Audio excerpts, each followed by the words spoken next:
The forgotten arrival. The sky was full of dark clouds, heavy with rain. Lightning flashed across the alien refugee camp, turning every shadow into something even scarier. Inside the crowded camp, people rushed to save themselves from the coming storm. No one noticed the small alien girl sitting alone under a broken sheet of metal, her knees pressed tight to her chest. She did not move or speak. The cold wind cut through her thin clothes, making her shiver. Drops of rain started to fall, hitting her head, mixing with the tears on her cheeks. Her name was Mira, but nobody here cared to ask. Her blue skin made her stand out. The other aliens whispered about her. She was from a planet destroyed by war. Some said her family was gone. Some said she was sick or cursed. Others simply turned away, believing she would not survive the week. Everyone in the camp had lost someone. Nobody wanted more pain. So they pretended not to see Myra, left her with nothing but an old thin blanket and her fear. Some older kids passed by, looking at her with pity or maybe just curiosity, but none stopped to help. For them, she was already a ghost. As the rain grew heavier, the camp's makeshift shelters began to leak. People huddled together for warmth and comfort. From her lonely corner, Mira watched families share food, mothers hug their children, and fathers whisper promises of hope. She had no one to do that for her. Her stomach growled, but she had no food. She was too scared to ask, too tired to move. Suddenly, the silence broke. A group of guards marched past, shining their flashlights around. Mira pulled the blanket tighter, hoping they wouldn't see her. The guards were always strict, sometimes cruel. If they thought someone was weak or sick, they removed them from the camp. Mira had seen it happen before. That was why she tried to stay invisible, to shrink into the shadows. But someone did notice her, not the guards. A young human, taller than the rest, with short dark hair and tired eyes, stopped at the edge of the crowd. His name was Ryan. He was new to the camp, sent here to help the refugees. But the longer he stayed, the more helpless he felt. There was always too much pain, too many people needing help, and never enough food or medicine. Ryan had a simple rule: do what you can. Tonight, as he handed out blankets, he noticed the lonely figure under the broken metal roof. Something about the girl caught his attention, her silence, her shaking hands, the way her eyes stared at nothing. Ryan hesitated. Helping her would not be easy. If others saw him, they might get angry or jealous. Maybe the guards would say he was wasting resources. He tried to look away. He tried to tell himself she would be fine, but his feet wouldn't move. He watched as a cold breeze made her cough. Ryan's heart ached. In that moment, he remembered his own little sister back on Earth. She used to cry when she was scared. And he would always bring her something, a snack, a story, a hug. He thought about how lonely Mira must feel. Without thinking, Ryan stepped forward. The rain hit his face, but he didn't care. He walked slowly, careful not to scare her. When he got close, Myra shrank back, pulling the blanket higher to hide her face. Ryan crouched down, keeping his hands open to show he meant no harm. He spoke softly, using the simplest words he knew. "Are you hungry?" he asked. Mira did not answer. She only stared at him, wide-eyed. Ryan looked around, hoping no one was watching.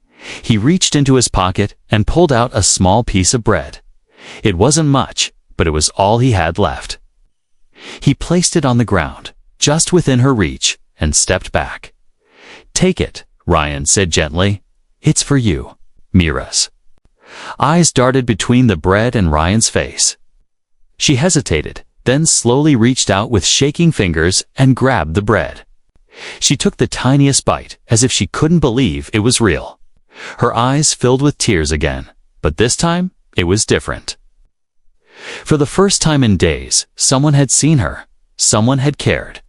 Ryan stayed for a moment, watching her eat in silence. He wanted to say more, to promise her things would get better, but he knew words were not enough. So he just gave her a small, kind smile and turned to leave. As he walked away, the rain started to pour harder. Ryan looked back once and saw Mira still sitting under the broken roof. But now she was watching him too. In that moment, something changed. Mira was still alone, still scared, but she was not invisible anymore. Neither of them knew it yet, but tonight was the start of a new story. A story of hope in a place where hope was almost gone. And as the camp settled into uneasy sleep, two lives quietly became linked by a simple act of kindness. An unwanted burden the next morning arrived quietly. The sky still gray and heavy after a long, rainy night. Puddles covered the ground in the refugee camp, making every step slippery and cold. The air smelled of wet earth and old fear. Mira woke up to the soft sounds of voices and footsteps, her small body aching with hunger and cold. Her blanket was damp, sticking to her skin. But she didn't have the strength to move. She remembered the bread from last night. The taste still lingered in her mouth, taste of hope, or maybe just survival. For the first time in days, her stomach didn't hurt as much. But as she looked around, she realized she was still alone. All around her, the camp was waking up. People beginning their daily struggle for food, water, and a little bit of dignity. Nobody looked her way. Ryan had not slept well. He lay awake in his tiny tent, thinking about the blue-skinned girl alone in the mud. The memory of her shaking hands and empty eyes haunted him. He knew the rules helping one person meant others would want the same. He could get in trouble with the camp officials. But his heart wouldn't let him ignore her. As the sun tried to break through the clouds, Ryan made up his mind. He slipped out of his tent, grabbed a piece of stale bread and half an apple from his ration, and walked back toward Myra's spot. Along the way, he passed groups of refugees standing together, whispering about the camp's problems, about food shortages, sickness, and the growing tension with the guards. Some noticed him and frowned, guessing where he was going. But Ryan ignored them.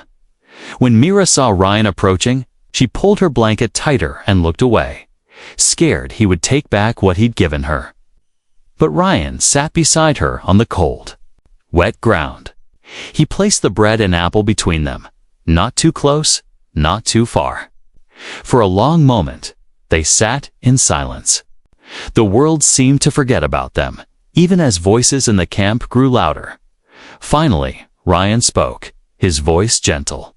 "My name is Ryan. What's yours?" Mira said nothing. She stared at the food, her hands trembling. Then, in a voice so quiet, it was almost lost in the wind, she whispered, "Mira." Ryan smiled. "Hello, Mira. You're safe now. I won't let anyone hurt you." For the first time, Mira looked directly at him. Her eyes were dark, deep with sadness, but also a tiny spark of hope. She slowly reached for the bread, her movements cautious, as if she expected someone to yell at her any moment. When nothing happened, she took a small bite and then another. More confident now, people nearby noticed Ryan sitting with Mira. Two older women whispered, shaking their heads. A teenage boy stared, then called out, "Ryan, why waste your food? She's not worth it." Ryan ignored the comment, but Myra's face fell. She pulled away, ashamed. Ryan shook his head. "Don't listen to them. You matter, Mira. I can see you're strong, even if they can't."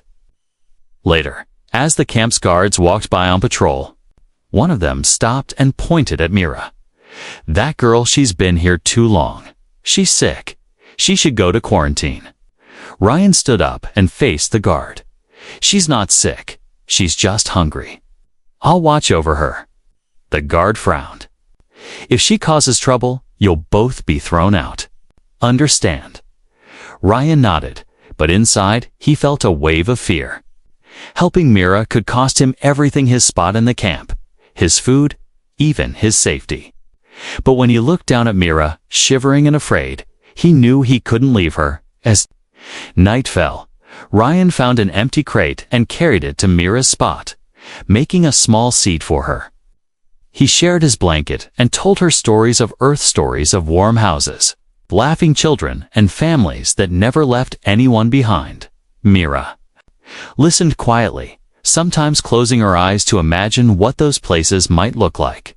But the peace didn't last. Later that night, some refugees began to argue nearby.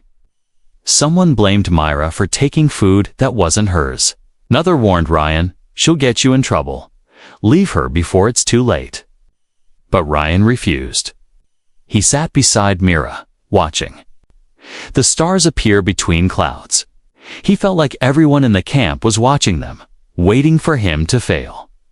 Before they slept, Ryan gently asked Mira, "Do you have any family?" Mira shook her head. A single tear rolled down her cheek. "They're gone," she whispered. Ryan put his hand over hers, careful and kind. "Then you have me now. We'll get through this together." That night, Mira fell asleep for the first time without fear. Ryan stayed awake, listening to the sounds of the camp and the quiet breathing of the girl everyone else had given up on. He knew tomorrow would be harder, but he was ready. He had become her only hope. The struggle for survival days passed, each one harder than the last. Rainwater pooled around the camp, turning the ground into mud. The air always felt damp, heavy, and hopeless.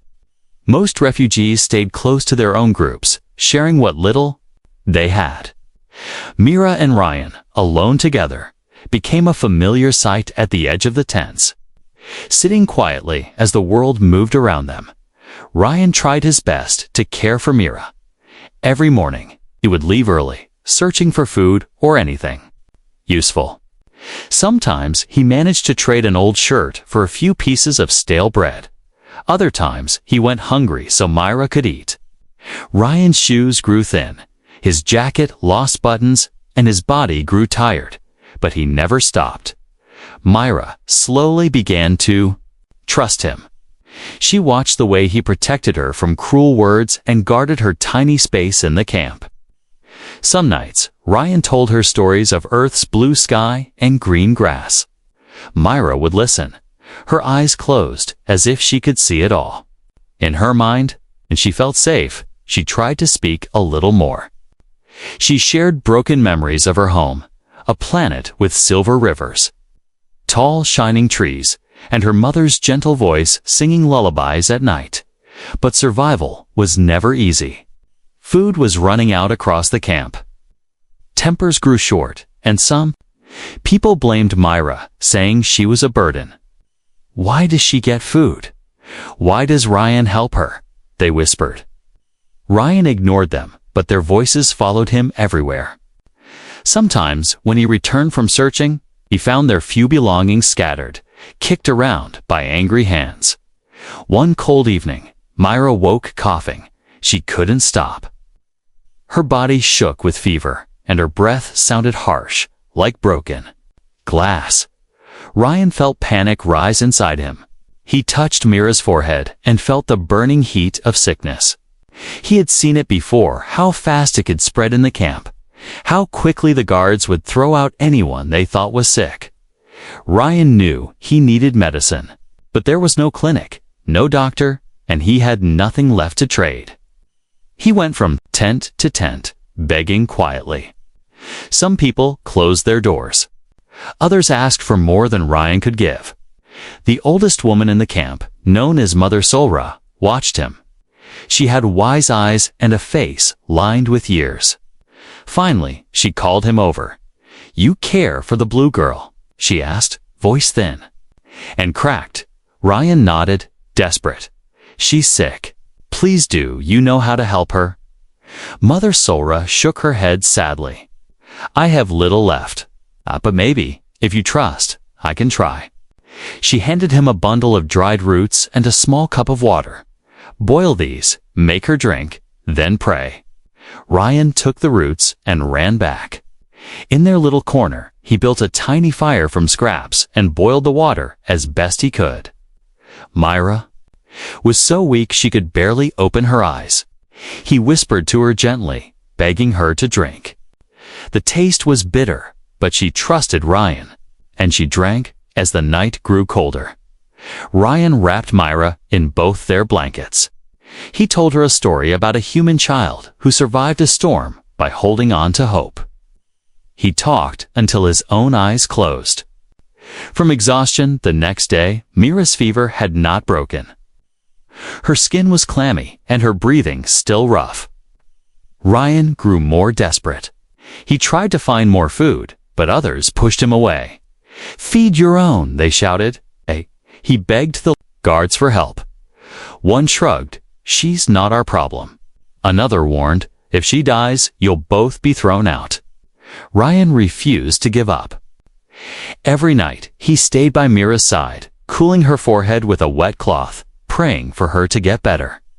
Sometimes she would open her eyes and look at him, and in those moments, he saw both pain and trust. He promised her, "I won't leave you. I'll do anything." On the third night, Myra began to mumble in her sleep. Her dreams were filled with shadows and cold winds. She whispered for her mother for help, for someone not to leave her behind. Ryan listened and felt his own heart break. He remembered losing his father when he was young, the same kind of helpless pain. He held Myra's hand all night, whispering back, "You're not alone anymore." When dawn broke, the fever finally eased. Myra woke, weak but alive. She looked at Ryan and managed a tiny smile, a real one. It was a fragile thing, but it made all the hard days worth it. Ryan felt hope rise inside him, stronger than before. But even as Myra grew stronger, trouble was not far away. Food was still low, people were still angry, and the guards watched them both with cold eyes. Myra and Ryan knew they had survived one battle, but many more waited in the shadows. Together, though, they faced the world not as strangers, but as the only family they had left. Asterisk hope in the shadows of Myra's fever was finally gone. But she was left weak and pale, barely able to stand. Still, Ryan smiled every time he looked at her. He knew she had survived something many thought was impossible. He carried her outside their small, broken shelter to let her feel the morning sun. Myra blinked against the brightness, unused to anything but darkness and cold. For a moment, she forgot the pain, and a small bit of color returned to her cheeks. But peace in the camp never lasted. Word had spread quickly that Ryan had gone begging for help, asking for roots and herbs. Some people whispered that he was selfish, stealing what little others had left. Some blamed Myra, calling her a curse that would bring sickness to everyone. Children ran by, making cruel jokes. Myra kept her eyes down and clung to Ryan's arm, wishing she could disappear. That afternoon, the camp's guards arrived at their corner. 3 men in old uniforms, faces hard and eyes empty, stood over them. The leader, a thick-set man with a faded scar on his chin, pointed at Myra. "She was sick," he growled. "If you bring sickness here, both of you will be thrown out. The camp can't care for the weak." Ryan stood up, standing between Myra and the guards. He spoke as bravely as he could, though his hands were shaking. "She's not sick anymore. She just needs food and time. She's no danger to anyone." The guard stepped closer, towering over Ryan. "You're not in charge here, human. If she makes trouble, you both go." Then he spat on the ground and led his men away. Myra tried not to show fear, but her body was trembling. Ryan put his hand gently on her shoulder. "Don't listen to them. I promised you I'll protect you," he said softly, as the sun went down. Ryan went out searching for food. It was harder now. Almost everyone in the camp saw him as a troublemaker. Some even turned their backs when he approached. But Ryan refused to give up. He waited until most people were asleep, then quietly made his way toward the camp's kitchen tent. The kitchen was guarded, but Ryan knew from watching that the guards sometimes wandered off at night. He waited in the shadows, heart pounding, hoping for a chance. When one of the guards walked away, Ryan hurried forward, silent and quick. Inside the kitchen, he found a few crusts of bread and a shriveled fruit. He stuffed them into his shirt and slipped away, holding his breath as he moved back into the darkness. Suddenly, a voice called out, "Who's there?" A flashlight beam swept the ground, just missing Ryan's feet. He froze, not daring to move. The guard grumbled and kept walking. Only when the sound faded did Ryan dare to run. He didn't stop until he reached Mira, out of breath, but smiling. He handed her the food. "Here, eat. It's not much, but it's something." Mira smiled weakly, taking tiny bites. She never complained, never asked for more. She only looked at Ryan as if he had brought her the richest feast in the galaxy. But as Mira ate, Ryan knew things could not go on like this. Someone would notice food was missing. People would guess it was him. They were already angry enough. Later that night, an old woman from the camp approached their shelter. She was hunched over, her hair silver and tangled. She carried a small bag of dried leaves and herbs. "I saw what you did for the girl," she whispered. "This will help her get stronger. But be careful. There is always a price for kindness." Ryan accepted the gift, thanking her. He made a tea for Myra, watching as she drank it slowly, eyes growing heavy with sleep. That night, as Ryan sat awake, he thought about everything he had risked. If he was caught, they could both be thrown out into the wild night. If he stopped, helping Mira would surely fade away again. But for the first time, he saw hope in Mira's eyes. Even as shadows crept around their little shelter, hope shone like a tiny star between them. The next morning, angry voices spread through the camp. "Who's stealing food?" Someone shouted, "It's that human. It's that blue-skinned girl." The guards came searching, their boots thumping in the mud. Ryan pressed Mira's hand and whispered, "Don't worry. I won't let them take you." As the guards reached their corner, Mira hid behind Ryan. The guards turned over crates, searched their few belongings, and glared at Ryan. "We know it's you." "There's no place for thieves here," the leader said. Ryan didn't look away. "If helping someone survive is stealing, then I am guilty." The guards hesitated. For a moment, it seemed they would throw them out.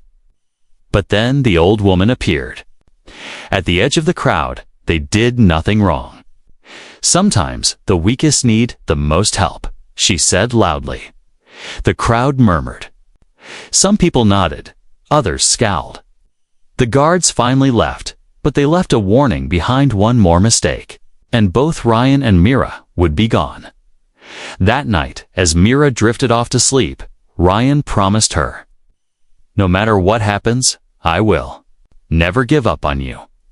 But in his heart, he wondered how much longer could they survive in the shadows, with hope as their only shield. The breaking point nights in the camp grew colder, and fear was everywhere.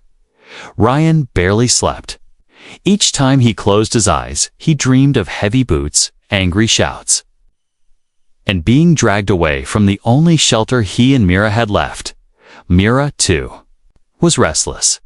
She often woke up shaking, her thin blanket not enough to warm her small body. Yet, even as hunger gnawed at her, she clung to hope that Ryan's kindness would somehow save them both. The camp was changing. Rumors swirled that the guards were planning a new round of evictions.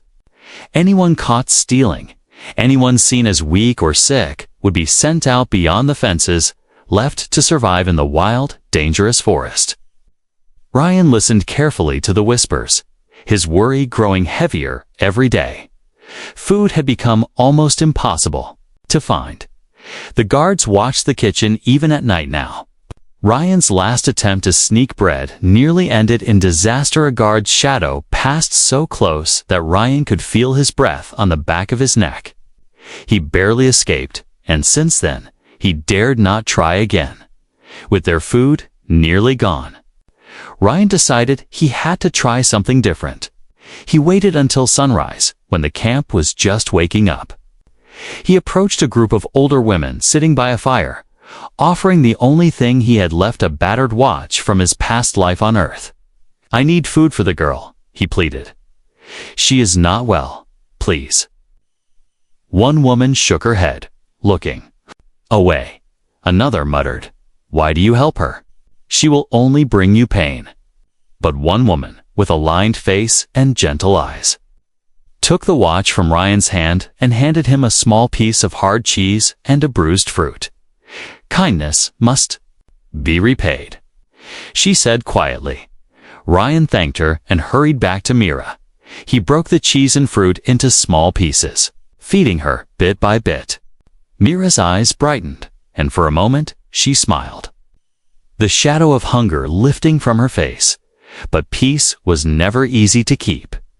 That night, as darkness fell, angry voices rose outside their shelter. The guards stormed through the camp, searching every corner. Someone had told them food was missing again, and now they were looking for a thief. Ryan felt panic. He told Mira to hide in the smallest space at the back of their broken hut, behind a loose board. He covered her with an old blanket and whispered, "No matter what happens, stay quiet. Don't move." The guards reached their shelter, boots thumping in the mud. One guard shoved Ryan aside, searching their tiny space. "Where is the food?" he demanded. Ryan stood tall, trying not to show fear. "We have nothing but a little bread left," he answered, showing his empty hands. Another guard knocked over their crate, sending what few possessions they had spilling onto the floor. When he found nothing, he cursed and turned on Ryan. "If we find out you're lying, you'll both be out in the cold tonight." They left, leaving chaos behind. Mira crawled out, eyes wide and frightened. Ryan hugged her close, feeling the tremble in her body. "Why do they hate us?" Mira whispered. Ryan stroked her hair, gentle and patient. "People fear what they don't understand," he said. "But that's not your fault." That night, Myra reached into the small pouch she carried, a single treasure from her lost world. She pulled out a tiny, blue crystal shaped like a teardrop, hanging from a silver chain. "My mother gave this to me," she said softly. "It's for luck." She said, "When you're alone, hold it tight. It will remind you someone loves you, even if they are far away." Mira pressed the charm into Ryan's hand. "You have given me hope, Ryan. Please take my luck. Maybe it will keep you safe, too." Ryan was silent for a moment, overwhelmed by the gesture. He tied the chain around his wrist, holding Mira's small hand in his. "Thank you, Mira. I promise. As long as I have this, I'll keep you safe. I won't let anything happen to you." But even as he spoke, he could hear angry shouts in the distance. Someone else in the camp had been caught stealing food. Guards dragged a young man away. Ignoring his cries, everyone watched, silent and afraid. Ryan knew they were running out of time. The guards' patience was thin. The other refugees saw him and Mira as outsiders now, a problem that could get everyone in trouble. He made a decision, one that would change everything. That night, as Mira slept, Ryan sat awake. He studied the fences, watched the guards' movements, and searched for a weakness. He knew it was risky, but staying meant certain death for both of them. If he could escape the camp with Mira, maybe they could find a new home, somewhere no one would judge them for being different. As dawn crept over the horizon, Ryan whispered to Mira, "Get ready. Tonight, we're leaving this place. I won't let them hurt you, not ever." Mira looked at him with wide, hopeful eyes, and for the first time, she believed that maybe, just maybe, there was a world outside these fences where she could truly belong. Escape under the stars. Ryan didn't sleep at all the night before. Their escape. He watched the moon climb slowly across the sky, silver light washing over the camp's muddy ground. Myra lay beside him, clutching her blanket and the crystal charm, breathing quietly but not truly resting. They both knew. Tonight was their last chance. The camp felt different after midnight, quieter, but full of hidden danger. The guards' flashlights sliced through the dark, sweeping back and forth, searching for anything out of place. Now and then, a cough or a whispered argument drifted through the air. Somewhere, a baby cried. But all Ryan could hear was his own heartbeat pounding in his ears. He whispered his plan to Mira, pointing to the far edge of the camp. "We'll wait until." The guards passed the kitchen, then slipped behind the tool shed. "There's a broken part in the back fence. I saw it days ago, but it's small. You'll have to crawl first. I'll follow and cover the hole." Mira nodded, her eyes wide but trusting. She wrapped the chain with her mother's crystal around her wrist, hiding it under her sleeve. She wore Ryan's old jacket, the sleeves rolled up, and a scarf tied around her head to cover her blue skin as much as possible. If they were caught, both would be thrown out, or worse.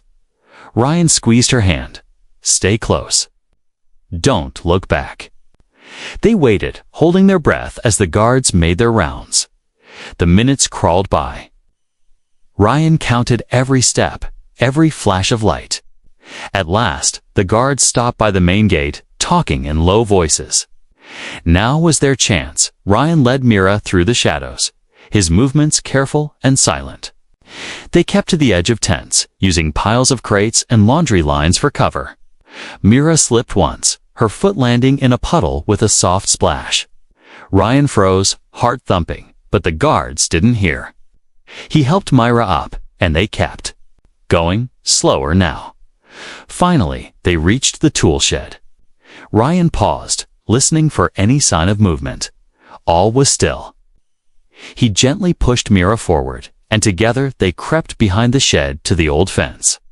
It was made of metal wire, twisted and rusted. At the bottom, a hole just big enough for a child to squeeze through. "Go," Ryan whispered. Mira dropped to her knees and crawled forward. The wire scratched her arm, but she didn't cry out. She slid through, pulling herself into the tall grass outside the camp. Ryan followed, pushing his way under the fence. The wire tore his sleeve and left a shallow cut on his arm, but he barely felt it. They made it out, breathless and trembling. Ryan turned to look back. Still moved in the camp, but no alarm had been raised. Not yet.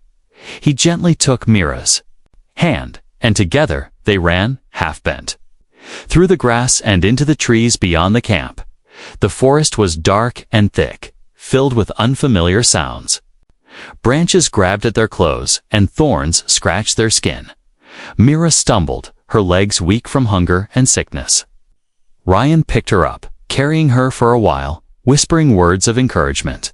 Behind them, a distant shout broke the synced night. Someone had discovered the hole in the fence.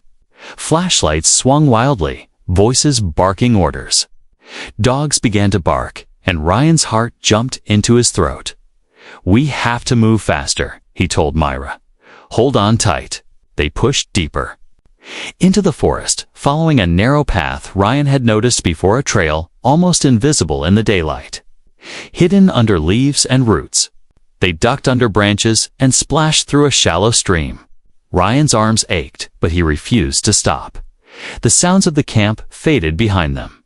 Only the wind and the songs of night insects surrounded them now. For the first time, Mira dared to look up at the sky. Stars filled the darkness, bright and endless, stretching farther than she'd ever imagined. "Do you think we're safe?" Mira whispered. Ryan listened for shouts, for barking dogs, but only silence answered. He nodded, forcing a smile. "For now, yes. We just need to keep moving until morning." They found a hollow under the roots of a giant tree and crawled inside. Ryan wrapped Mira in his jacket and sat beside her, pulling the torn fence wire tight behind them to make it harder for anyone to follow. Mira leaned against him, eyes heavy with exhaustion. She looked at the stars through a gap in the leaves. "My mother used to say the stars watched over lost children," she murmured, her voice soft. Ryan smiled. "Maybe they're watching us now, making sure we find our way." For the first time, Mira felt something close to Hopa, warm, quiet, feeling in her chest like the promise of a new life. She closed her eyes, listening to the forest's gentle sounds, and let herself believe. Ryan kept watch as long as he could, his eyes searching the shadows for danger. He knew their journey was far from over, but tonight they were free. Together, under the stars with the world stretching out ahead, anything seemed possible. A new beginning when Myra woke. Sunlight danced through the leaves above her. The air smelled fresh and cool, so different from the heavy, damp stink of the camp. For a moment, she felt weightless, as if the past weeks had been only a dream. She heard birds singing, and her heart fluttered with hope. Ryan was already awake, keeping watch from the edge of their shelter under the roots. His face was tired, but his eyes were bright. He smiled when he saw Mira sit up. "How do you feel?" he asked gently. Myra stretched, surprised by the strength in her arms and legs. "Better," she whispered, as if afraid to break the magic of the moment. Ryan shared their last piece of fruit and some wild berries he had picked at dawn. They ate slowly, savoring every bite. Myra smiled between mouthfuls, her eyes wide as she watched squirrels jump between branches and sunlight dance. On the forest floor, "I never thought I would see something so beautiful again," she said. Ryan nodded. "This is only the beginning, Mira. There's a whole world waiting for you out here." But as peaceful as the morning was, Ryan knew they could not stay hidden forever. The camp was not far behind, and the guards might still search for them. He thought about where they could go, how to find safety, food, and a place to call home. Above all, he knew he could not let Mira down. Not now. After breakfast, they started walking. Ryan led the way, checking for paths through the thick woods. Sometimes they followed animal tracks. Sometimes they just trusted their instincts. Liam grew tired, but she never complained. Each step away from the camp made her braver. By midday, they reached the edge of the forest.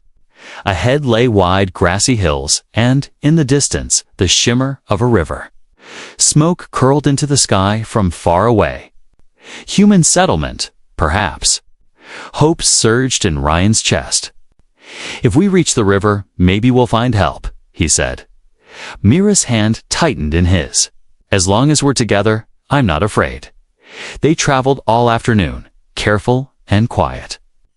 When they finally reached the riverbank, they crouched in the tall grass and watched the distant village.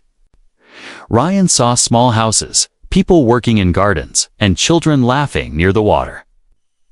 For a moment, he felt a pang of longing. Was it safe to trust strangers again? Just as he was about to lead Mira across, a shout rang out behind them. Ryan spun around, heart pounding. 3 men in uniforms, rescue workers, not guards, emerged from the trees, holding radios and first aid kits. "Are you from the camp?" one called, his voice gentle. Ryan nodded, shielding Mira. "We had to leave. She was sick, and they wouldn't help us. We didn't steal, the men held up their hands in peace. You're safe now. We're looking for anyone who escaped." "You both need help," the leader said. Myra trembled, pressing close to Ryan. But the men smiled kindly and offered her a blanket. One examined her and handed Ryan a bottle of clean water. Ryan hesitated. For so long, kindness had always come with a price. He glanced at Mira, searching her face for trust. Mira looked at the rescue workers, then back at Ryan. Her eyes were tired but brave. "It's okay," she whispered. "Maybe this time will be different." The rescue workers led them to the village, where people welcomed them with warm soup and soft beds. Doctors checked Mira's health and gave her new clothes. Ryan was given a job helping in the gardens, and soon, he found himself smiling for the first time in what felt like years. As days passed, Myra grew stronger. She ran in the fields, played with other children, and began to laugh again, a sound as bright as the morning sun. Every evening, she wore the crystal charm from her mother and told stories of silver rivers and tall trees to anyone who would listen. Ryan watched her, pride and relief filling his heart. He had kept his promise. Against every odd, he had saved her, and together they had found a new family. One night, as the stars sparkled above, Mira sat beside Ryan and looked up at the sky. "Do you think they remember us at the camp?" she asked quietly. Ryan shook his head. "Some might. But what matters is that you never gave up. Mira, and I never will, either." Mira took his hand, her fingers warm and strong. "You were my only hope, Ryan. Thank you for not giving up." As the village lights twinkled behind them and the river flowed gently by, Mira and Ryan knew they were finally safe. The world had given up on Mira, but Ryan never did done because of that. She had a new life, a new home, and a future full of hope. And somewhere, out under the stars, maybe someone else in the dark would hear their story and remember, no one is truly alone. As long as there is hope and someone willing to fight for it.